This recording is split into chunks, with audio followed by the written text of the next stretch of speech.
Hello!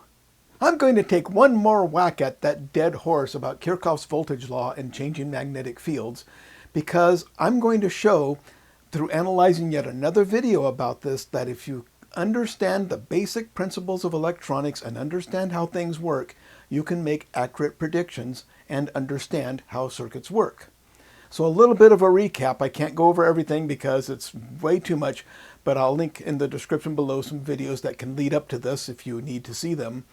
But Silicon Soup made a video where he took a toroidal coil, which if we draw this in an oblique angle, we have a ferrite core that's shaped like a donut, and we have wires wrapped around that.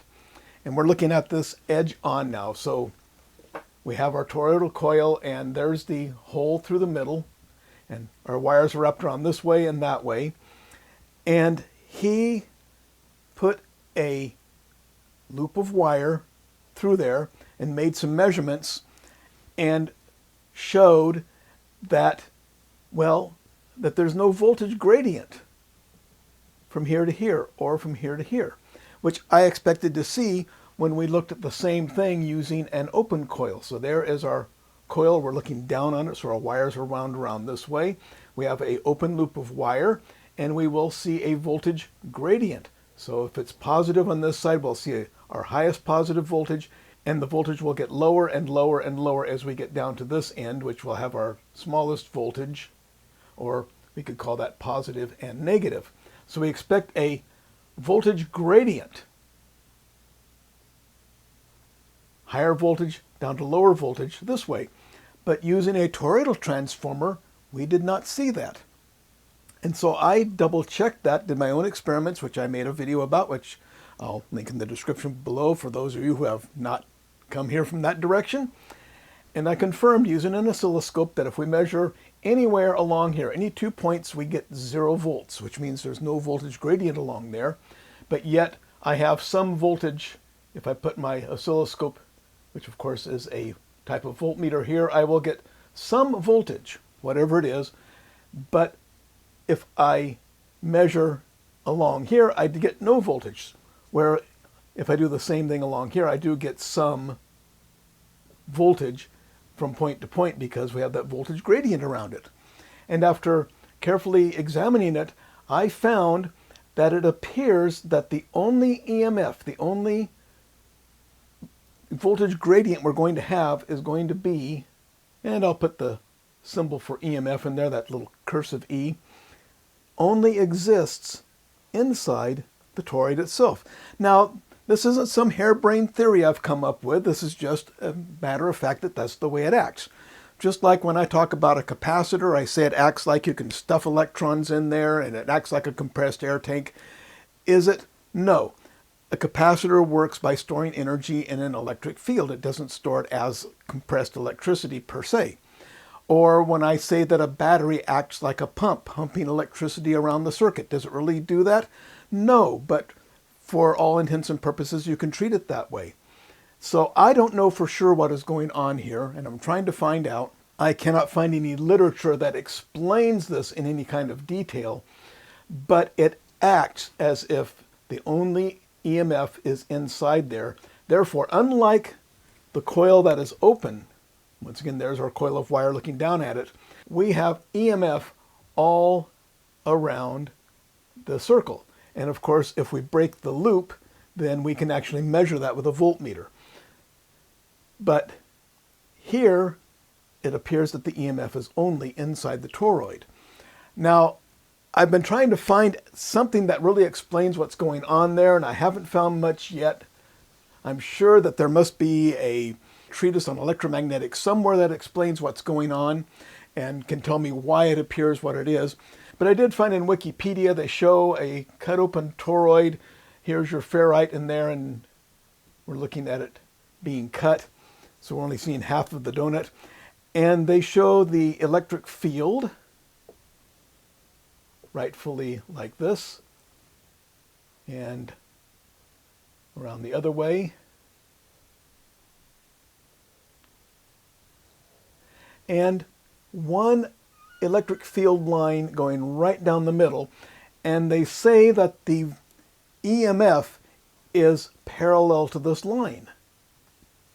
Well, that may explain something. Another thing I noticed is that we have the E field out here, and if we look at a long inductor, that we have a magnetic field that looks the same as the E field. So that's the B field, if I understand things correctly. I'm sure if I don't, someone's going to correct me in the comments.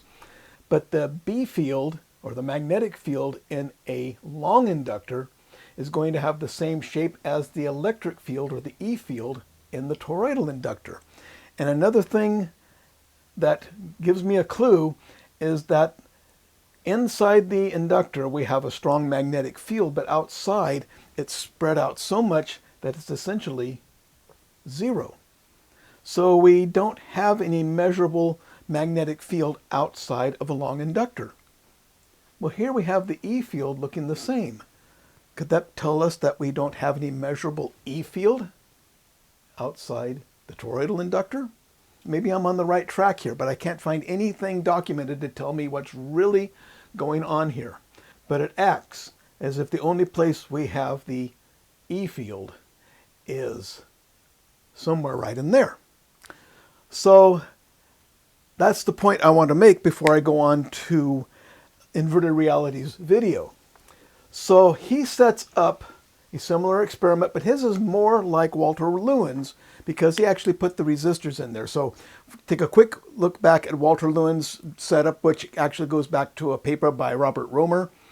But we have a inductor, we're looking down on it, so our wires are wound around this way. We have around that a circuit with some resistors, and we're measuring with some voltmeters, could be oscilloscopes out here. I'm not going to go into a lot of details. I've beat this horse to death.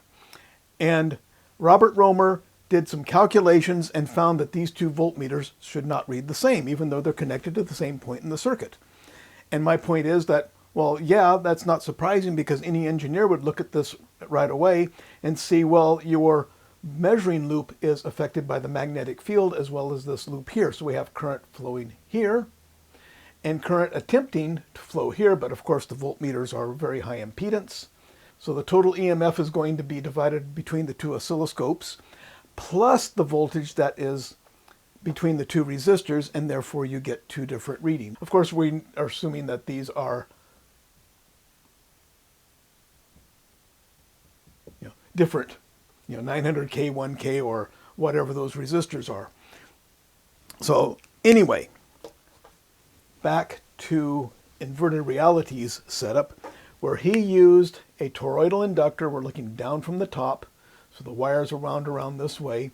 And he has a loop of wire, which comes to two, I'll just draw resistors here,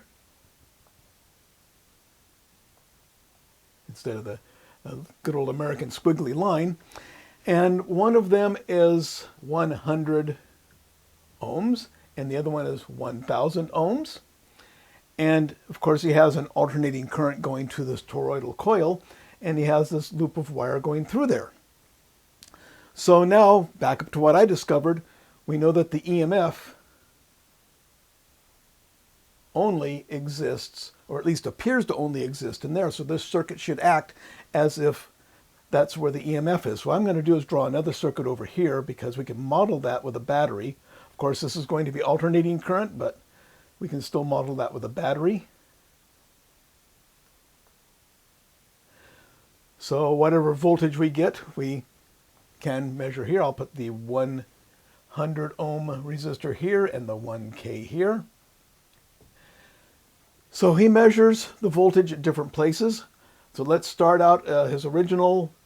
He measured the voltage between there and there. And he got 7.3 millivolts, AC of course. And then he measured the voltage over here. He's using the dual trace oscilloscope. I'm just representing with voltmeters. And over there, he got 73 millivolts. Actually, a little more, 73.7, I think. 7.31 and 73.7. We're going to have some rounding here, but we'll see what's going on. And so he shows that we have two different readings, which is, well, if we put a voltmeter here and a voltmeter here, what do we expect? Well, we expect the voltage here with 10 times the resistance, series circuit now. So the current has to be same everywhere. So if we have the same current and a series circuit and we have 10 times the resistance, we should have 10 times the voltage. So let's say we have 7.3 millivolts. Well, we should expect 73 millivolts there. That works just fine. But then he takes the oscilloscope and measures between here and here. What are we going to expect there? Well, we have how much resistance? 0 ohms. Now, important thing here is, and this comes up later, Ohm's law cannot be applied to the seat of electromotive force. In other words, you can't apply Ohm's law where electromotive force is being created, which is right here or here in this case. At least it appears to only be there in this case. So Ohm's law applies when we take an external voltage and apply it to a circuit, not to a circuit that's creating its own voltage. So is this creating its own voltage out here? Well, this circuit, the only EMF is inside the battery. So there is no voltage being created there. It's 0 ohms. And so we expect a voltmeter to read 0 volts. Now, if we go back to the fundamentals, I've gone over this ad infinitum in my classes. You can look in the description for the classes about Kirchhoff's voltage law and series circuits and everything we can expect. We are not going to expect to see any voltage across that. We never expect to see voltage across the wires when we look at these circuits because we always assume that they're 0 ohms. So that's exactly what's to be expected. So he says that this is unexpected. Why?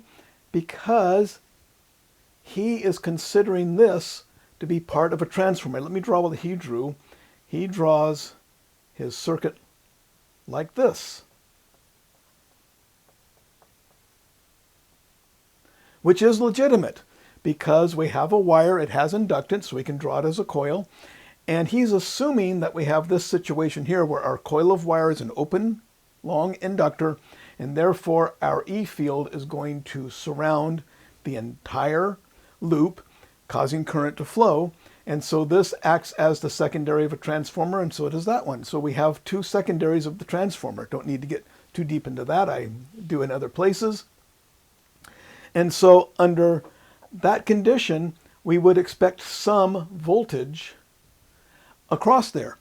But that's not the situation we have, because I can leave that loop there, but the only place we have induction is over here because the primary is only affecting this part of the loop. So the toroidal coil is the primary of our transformer, and it's only affecting this area right in here. So we have our EMF here, but not over here. So I should expect to read 0 volts. So he's surprised that he only got 0 volts. I think that's exactly what we should see. Then he goes on to measure between here and here. And he says this is illegitimate because the voltmeter is now part of the loop. Well, the voltmeter is part of the loop here and part of the loop there and part of the loop there too. If we did have our open inductor or long inductor in the middle, that would be true, but it's not. We have a toroidal inductor where the only EMF is in the inductor. Go back to this again. We have EMF all around with the inductor like that, but now we only have EMF in there. We are now putting the voltmeter across our source of EMF. And what do we expect to read? Well, let's take a look and see what we expect. 7.3 millivolts, 73 millivolts. It should be about 80.3 millivolts. And if we look at his measurements, he's actually getting something like 73.5 or 73.7. It kind of moves around, which we expect. Over here, he's getting 7.31 or 2 or 3. So we should expect this to be somewhere around 81 millivolts, give or take half a volt or more. Let's just call it 81 millivolts. That's just about perfect. 73.7, 7.3 comes out to 81 millivolts. So, what are we going to expect there? What did he find? I think it was 82 millivolts. Exactly what we'd expect to find there. He says that's an illegitimate measurement because now the voltmeter is part of the secondary loop. But in reality, it would be everywhere if that was the case. But it's not because the EMF is only in there. So that's a perfectly legitimate measurement. And I will guarantee you that he had his voltages, his 73 millivolts and his 7.3 millivolts. I'll guarantee you that 83 millivolts or 82 millivolts was 180 degrees out of phase with the other two, which means we had plus to minus there. What are we going to expect? Our current's flowing this way, so we're going to get our higher voltage where the conventional current enters the resistor and the lower voltage where it exits. Higher where it enters. Remember, our current is flowing in that direction. Lower where it exits.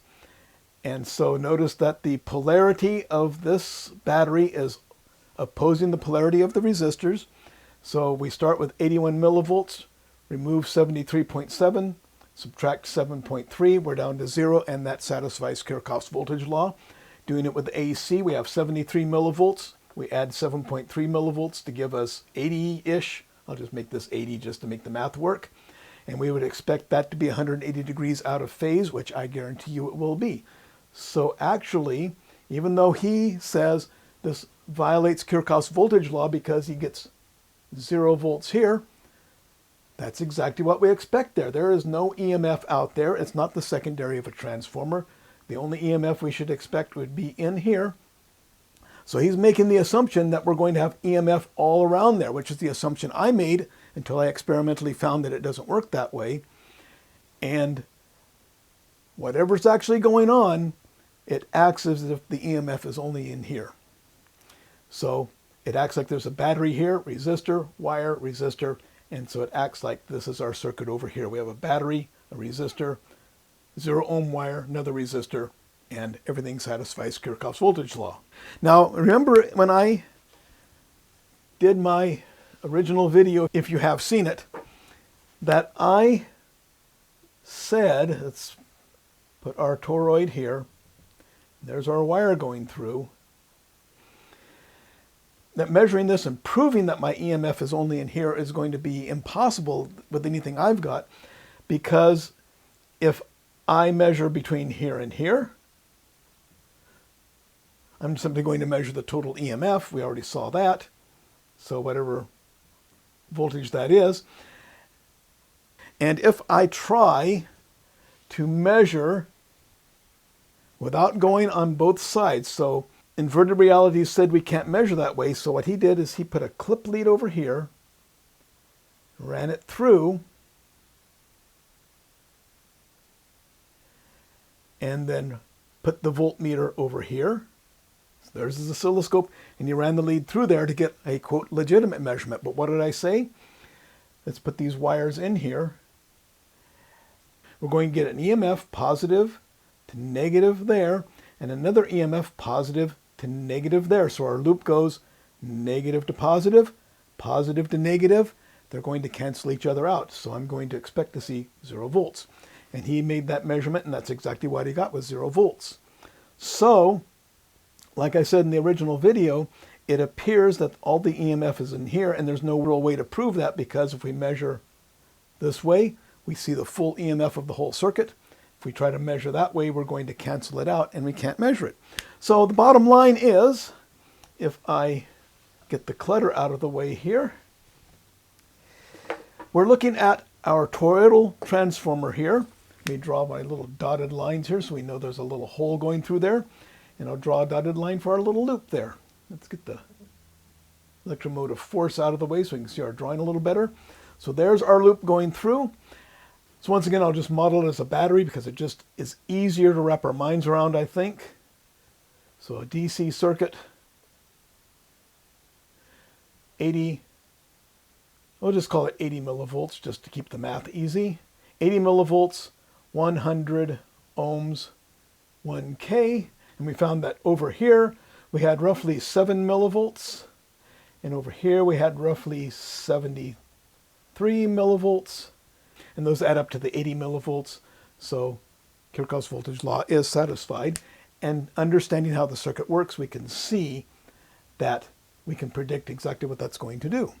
Now, one last thing about what's going on in here.